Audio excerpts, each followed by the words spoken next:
ஞானானந்தமயம் தேவம் நிர்மலஸ்படிகாகிருதியும் ஆதாரம் சர்வ வித்யானாமயக்ரீவம் பாஸ்மகே. அஸ்ட்ரோ லைஃப் டிவி நேயர்களுக்கு அஸ்ட்ரோ கே ஐயங்காரின் பணிவான நமஸ்காரங்கள்.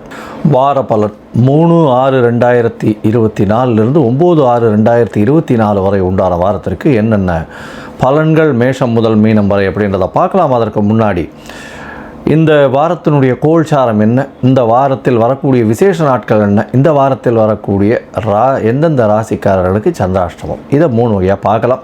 முதல்ல இந்த வாரத்தினுடைய கோல்சாரம் காலபுருஷ தத்துவத்தின் முதல் ராசியான மேஷ ராசியில் ஆட்சி பெற்ற செவ்வாய், ஆண் கிரகமான ஆட்சி பெற்ற செவ்வாயாக இருக்கிறது விசேஷம். ரிஷபத்தில் 4 கிரகங்கள், சூரியன், குரு, புதன், சுக்கிரன். கேது பகவான் கன்னியிலையும், கும்பத்தில் சனி பகவான், ராகு பகவான் மீனத்திலையும் இருக்கா. இந்த வாரத்தில் சந்திர பகவான் அஸ்வினி நட்சத்திரம் மேஷ ராசியிலிருந்து பூச நட்சத்திரம் கடக ராசி வரலும் போகிறார். இந்த 4 ராசிகள் மேஷம், ரிஷபம், மிதுனம், கடகம் 4 ராசிகள் பிரயாணிக்கிறார். இந்த வாரத்தில் பார்த்தாலேனால் கிரகச்சாரங்கள் வேறு எதுவும் இல்லை, மாற்றங்கள் எதுவும் இல்லை. இதுதான் அதிவேகமாக செல்லக்கூடிய கோள்கள் தான் இருக்குது. அதாவது சந்திர பகவானுடைய மாற்றம் தான் இருக்குது. இந்த வாரத்தினுடைய கடைசியில், அதாவது 9ஆம் தேதி அன்னைக்கு ஞாயிற்றுக்கிழமை சாயந்தரம் புத பகவான் தன்னுடைய வீட்டுக்கு ஆட்சி பெற போகிறார். அதாவது ரிஷபத்திலிருந்து மிதுனத்துக்கு போகிறார். இந்த வாரத்தில் வரக்கூடிய விசேஷ நாட்கள் அப்படின்னு பார்த்தோமேனால் 3ஆம் தேதி திங்கட்கிழமை 3/6/2024 வாஸ்து புருஷன் கண் விழிக்கும் நாள் அப்படின்னு போட்டிருக்கும். வாஸ்து புருஷன் கண் விழிக்கிறது அப்படின்னா அந்த காலகட்டத்தில் கிரகப்பிரவேசம் பண்ணுறது, மனை கோல் ஊன்றது, அதை தவிர அஸ்திவாரம் தோன்றது, இதெல்லாம் அந்த காலகட்டத்தில் பண்ணும் பொழுது அந்த ப்ராஜெக்டு எல்லாமே சக்ஸஸ்ஃபுல்லாக முடியும் அப்படின்றது ஜோதிட சாஸ்திரத்தில் சொல்லியிருக்கு. வாஸ்து பகவான் அப்படின்றவர் ஒரு வருஷத்தில் ஒரு 8 தடவை தான் கண் விழிப்பார். அந்த காலகட்டத்தில் எந்த வித தோஷமும் கிடையாது. அதாவது தோஷம் அப்படின்னு பார்த்தாலேனால் ராகு காலம், யமகண்டம், குளிகை, இல்லை அந்த திதி தோஷம் அப்படின்னு சொல்லக்கூடியது, வார தோஷம் அப்படின்னு சொல்லக்கூடிய வாரங்களுடைய தோஷம், சனிக்கிழமை, செவ்வாய்க்கிழமை, இந்த மாதிரியான விஷயங்கள்லாம் பார்க்கவே வேண்டாம். அது தவிர அஷ்டமி, நவமி திதிகள் அதனுடைய தோஷங்கள் இருந்தாலும் பார்க்க தேவையில்லை. இந்த 3ஆம் தேதி அன்னைக்கு வாஸ்து புருஷன் கண் விழிக்கும் நாள் அப்படின்னு பார்க்கும்பொழுது 9:05 காலையில், அதாவது 6 மணிக்கு சூரிய உதயம் அப்படின்றத வச்சுட்டு இந்த டைம் போட்டிருக்கோம். 9:05 காலையில் இருந்து 1.5 மணி நேரம், அதாவது 10:35 வரலும் வாஸ்து புருஷன் கண் விழிச்சிருக்கார். இந்த 1.5 மணி நேரம், அதாவது 90 நிமிஷங்களை 5ஆக பிரிக்கிறார். வாஸ்து புருஷன் கண் விழித்து அவருடைய காலை கடன்களை முழிக்கிறது, அதற்கு பிறகு அடுத்த 18வது நிமிஷம் குளிக்கிறது, அதற்கு பிறகு பூஜை அறையில் பூஜை செய்வது அடுத்த 3வது 18வது நிமிஷம், 4வது 18வது நிமிஷம் அப்படின்னு பார்த்தாலேயானால் போஜனம் செய்வது, 5வது 18வது நிமிஷம் தாம்பூலம் தரித்தல். இந்த போஜனம் செய்யும் பொழுதும் தாம்பூலம் தரிக்கும் பொழுதும் உண்டான காலகட்டங்களில், அதாவது கடைசி 36 நிமிஷம் அப்படின்னு சொல்லக்கூடியது 9:05 ஆரம்பித்தாலும் 10:35 முடியும் பொழுது 9:59 10:35 வரலும் உண்டான நேரத்தில் செய்யக்கூடிய காரியங்கள் எல்லாமே வெற்றியில் போய் நிற்கும். அதாவது இந்த ப்ராஜெக்ட் ஆரம்பிக்கிறீங்கன்னா கண்டிப்பாக வெற்றியை கொடுக்கும் அப்படின்றத சொல்கிறோம். ஏன்னா வாஸ்து புருஷன் கண் விழிக்கும் பொழுது எந்த ஒரு மன பூஜையை போடும் பொழுதும் அது வெற்றியில் கொண்டு போய் விடும். சரி, இதற்கு பிறகு பார்த்தோமேயானால் 4ஆம் தேதி அன்னைக்கு பிரதோஷ காலம். பிரதோஷ காலம் அப்படின்னு சொல்கிறது 13ஆம் நாள், அதாவது வளர்பிறையிலும் தேய்பிறையிலும் வரக்கூடிய 13ஆம் நாளை பிரதோஷம்னு சொல்லும். சாயந்தரம் சிவன் கோயிலில் பிரதோஷ தீபாராதனை ரொம்ப முக்கியம். எல்லா விதமான தோஷங்களையும் போக்கக்கூடிய ஒரு விசேஷத்தை கொடுக்கக்கூடியது இந்த பிரதோஷ காலம். பிரதோஷத்துக்கு விரதம் இருக்கிறதன் மூலியமாக கடன்கள் அற்று போகும், எல்லாவித பிணிகளும் அற்று போகும் அப்படின்றது ரொம்பவும் விசேஷம். பிரதோஷ காலத்தில் அதுவும் சாயந்தரம் 5:45 6:15 வரலும் உண்டான காலகட்டத்தில் அந்த தீபாராதனை காட்டுறதை சேவிச்சுட்டு தான் பிரதோஷத்துக்கு விரதம் இருக்கிறவா தீபாராதனையை சேவிச்சுட்டு அதுக்கப்புறம் பிரசாதம் வாங்கி சாப்பிட்டதுக்கப்புறம் தான் வீட்டில் போய் சாப்பிடவே செய்வாங்க. அன்னைக்கு மொத்தம் பட்னியாக இருக்கிறது, அதாவது உபவாசம் இருக்கிறது பெரிய விசேஷம். பிரதோஷத்தின் மூலியமாக நினைத்த காரியங்கள் கண்டிப்பாக நிறைவேறும். இப்போ வர்றது அடுத்து அமாவாசை வர்றதுனால தேய்பிறை பிரதோஷமாக இருக்குது. அதனால் எந்த ஒரு விஷயத்தையும் தன்னை விட்டு அகல வேண்டும்ன்றதை வேண்டிக்கிறது ரொம்பவும் விசேஷம். அதாவது தன்கிட்ட இருக்கக்கூடிய கடன் அகல வேண்டும், பிணி அகல வேண்டும், தனக்கு பிரச்சனைகள் இல்லாமல் இருக்க வேண்டும், இந்த மாதிரி வேண்டிட்டு இருக்கிறது பெரிய விசேஷத்தை கொடுக்கும்.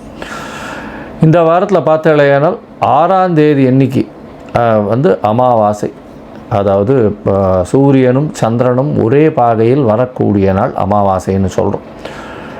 இது ஒரு பெரிய விசேஷத்தை கொடுக்கக்கூடிய காலகட்டம். அதாவது மூதாதையர்களுக்கு செய்ய வேண்டிய கடமைகளை செய்யணும், தாய் தகப்பனார் பித்தர்களுக்கு செய்ய வேண்டிய கடமைகளை செய்யணும் அப்படின்றத நினைவுறுத்துறதும், சூன்ய திதின்றதுனால எல்லா விதமான விஷயங்களையும் விட்டுட்டு மூதாதையர்களுக்கு செய்ய வேண்டிய கடமைகளை மட்டும் செய்யணும் அப்படின்றது இந்த ஒரு நாளில் குறிக்கப்பட்டிருக்கு. இந்த வாரத்தில் பார்த்தீங்களேனால் இந்த எல்லா விதமான ஏற்றங்களும் இருக்கக்கூடியதாக இருக்குது. இந்த வாரத்தில் ராசிகளை பொறுத்தவரையிலும் கன்னி, துலாம், விருச்சிகம், தனுசு இந்த 4 ராசிக்காரர்களுக்கு சந்திராஷ்டம காலம். சந்திராஷ்டமம்னா உங்களுடைய பிறந்த ராசியிலிருந்து 8ஆம் இடத்துல சந்திர பகவான் மறையும் பொழுது சந்திராஷ்டமம்னு சொல்கிறோம். சந்திரன் அப்படின்னு சொல்லக்கூடியவர் மதிகாரகன் மறைந்து இருக்கக்கூடிய காலகட்டத்தில் கண்டிப்பாக மதி மயங்கக்கூடும், தவறான முடிவுகள் எடுக்கக்கூடும். அதனால் முடிஞ்ச வரலும் இந்த காலகட்டங்களை தவிர்ப்பது நல்லது. வெளியூர் வெளிமாநில பிரயாணங்களையும் தவிர்ப்பது நல்லது. இந்த காலகட்டத்தில் உங்களால் முடிஞ்சதுன்னா அருகில் இருக்கக்கூடிய கோசாலையில் போய் அகத்திக்கீரை கட்டு ஒரு பசுமாட்டுக்கு கொடுத்துட்டு வாங்க. இதன் மூலியமாக சந்திர பகவானுக்கு உண்டான பரிகாரம்னு சொல்லக்கூடியது இது. அதனால் சந்திராஷ்டமத்தின் தாக்கம் வெகுவாக குறையும். இப்போ என்னுடைய மொபைல் நம்பர் ஸ்க்ராலிங்கில் கீழே வந்துட்டுருக்கோம். உங்களுக்கு எனக்கு அஸ்ட்ராலாஜிக்கல் கன்சல்ட் தேவைப்படுமாயின் நீங்கள் உங்களுடைய date, time, place of birth, உங்களுடைய நேம், பேரண்ட்ஸ் நேம் இதெல்லாம் அனுப்பிச்சிடலாம். சந்தி இருக்கான்னு முதல்ல பார்க்கணும். அதாவது பாத சந்தி, சந்திரனுடைய பாத சந்தி எந்த ராசியோ அந்த ராசியில் இருக்கக்கூடிய பாத சந்தி இருக்கான்றதை பார்க்கணும். லக்ன சந்தி இருக்கான்றதை பார்க்கணும். அதற்கப்புறம் உங்களுடைய ஜாதகத்தை போட்டு நீங்கள் என்ன நட்சத்திரத்தில் இருக்க, என்ன பாதத்தில் இருக்குன்றதை பார்த்துட்டு கோச்சார பிரகாரம் இன்றைய நிலைமை எப்படி இருக்குது, உங்களுடைய தசாபுக்தி அந்தரம் சூக்ஷ்மம்லாம் எப்படி இருக்குன்றதை பார்த்துட்டு அதற்கு உண்டான பலன்கள் என்ன அப்படின்றதையும் அதற்கு உண்டான பரிகாரங்கள் எளிய வகையில் என்ன அப்படின்றதையும் சொல்கிறேன். என்னுடைய கட்டணம் என்னன்றதையும் அதில் சொல்கிறேன். இப்போது மேஷம் முதல் மீனம் வரை 3/6/2024 9/6/2024 வரலும் உண்டான வாரத்திற்கு என்னென்ன பலன்னு பார்க்கலாம். மேஷம், அஸ்வினி, பரணி, கிருத்திகை இந்த 3 நட்சத்திரம் 9 பாதங்களை கொண்ட ராசி. ராசியின் அதிபதி செவ்வாய் பகவான் ஆட்சி பெற்று போயிருக்கார். இந்த வாரத்தில் பெரிய ஏற்றம், எந்த ஒரு விஷயத்திலும் வெற்றி உண்டாகும். உடல் நலத்தில் நல்ல ஒரு ஏற்றம் இருக்கும். இவ்வளோ நாளாக ஒரு சின்ன பயம் இருந்துகிட்டே இருக்கும். என்னென்னா 12ஆம் இடத்துல செவ்வாய் பகவான் ராகுவோட சம்பந்தத்தில் இருந்ததுனால என்னடா இது பிரச்சனைகள் இருந்துகிட்டே இருக்குமே என்ற ஒரு பயம் இருக்கும். இப்போ அந்த பயமே இல்லாமல் நிச்சயமாக வெற்றி பெறக்கூடிய வாய்ப்பு உண்டு. பணத்திற்கு பஞ்சம் இருக்காது. ஏன்னா 2ஆம் இடத்துல 4 கிரகங்கள் 2ஆம் அதிபதியும் ஆட்சி பெற்று போயிருக்கார். தனகாரகனான சுக்கிரனும் தனஸ்தான அதிபதியான சுக்கிரனும் தனகாரகனான குருவும் சேர்ந்து இருக்கக்கூடிய காலகட்டம். சூரியனோட 5ஆம் அதிபதியான சூரியனும் 2ஆம் இடத்துல இருக்கிறது பெரிய விசேஷம். இந்த வாரத்தில் பார்த்தீங்கன்னா புதனும் உங்களுடைய ராசியில் இருக்கார். முயற்சிகள் அனைத்தும் வெற்றி பெறக்கூடிய காலகட்டமாக இருக்கும். புதிய வேலை கிடைக்கக்கூடிய காலகட்டம். 6ஆம் இடத்தில் இருக்கக்கூடிய கேது பகவான் புதிய முயற்சிகள், புதிய வேலையை உங்களுக்கு கொடுப்பார். அதை தவிர பார்த்தீங்கன்னா புதுசாக நீங்கள் எதுவும் பண்ணும்பொழுது அதில் ஒரு பெரிய ஏற்றம் இருக்கும். சிறிது தடங்கல்கள் இருந்தாலும் அதில் வெற்றி பெறக்கூடிய வாய்ப்புகள் நிச்சயமாக உண்டு. ஏன்னா குரு பகவான் உங்களுடைய ராசிக்கு 9ஆம் அதிபதி 2ஆம் இடத்தில் இருக்கிறதன் மூலியமாக நல்ல ஒரு ஏற்றம். குடும்பத்தில் நல்ல ஒரு அந்யோன்யம் இருக்கும். கணவன் மனைவிக்குள்ள நல்ல ஒரு ஏற்றம் இருக்கும். குடும்பத்தில் பணவரவிற்கு தட்டுப்பாடு இருக்காது. குடும்பத்தில் கணவன் மனைவிக்குள்ள எதிர்பாலினத்தவர் மூலியமாக நல்ல ஒரு ஏற்றம். பார்ட்னர்ஷிப் பிஸ்னஸில் நல்ல ஒரு ஏற்றம் இருக்கக்கூடிய காலகட்டம். தொழிலில் பார்த்தீங்கன்னா அபரிமிதமான ஏற்றம் இருக்கும். ஏன்னா குருவே தொழில் ஸ்தானம்னு சொல்லக்கூடிய 10ஆம் இடத்தை பார்க்குறார்.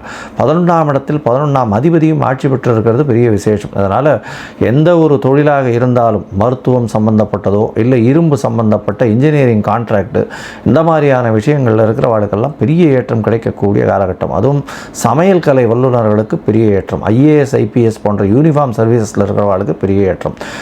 பிளட் டொனேஷன் இது பண்ணுறது, பிளட் பேங்க் வச்சிருக்கிறவா இவாளுக்கெல்லாம் பெரிய ஏற்றம் கிடைக்கக்கூடிய காலகட்டமாக இருக்கும். வெளிநாட்டிலிருந்து வெளிநாட்டிலிருந்து வரக்கூடிய இந்த என்ன சொல்கிறது, அதாவது எக்ஸ்போர்ட் இம்போர்ட் பிஸ்னஸில் பெரிய ஏற்றம் கிடைக்கக்கூடிய காலகட்டமாக இந்த வாரம் அமைய போகிறது. இந்த வாரத்தில் பார்த்தீங்களேனால் உங்களுக்கு சந்திர பகவான் உங்களுடைய ராசியிலேயே இந்த வாரத்தை ஆரம்பிக்கிறார். சந்திர பகவான் உங்களுடைய ராசியில் 3ஆம் தேதியிலிருந்து 4ஆம் தேதி மாலை ஒரு 4ஆம் தேதி காலை ஒரு 4:15 மணி வரலும் இருக்கக்கூடிய காலகட்டமாக அமையிறது.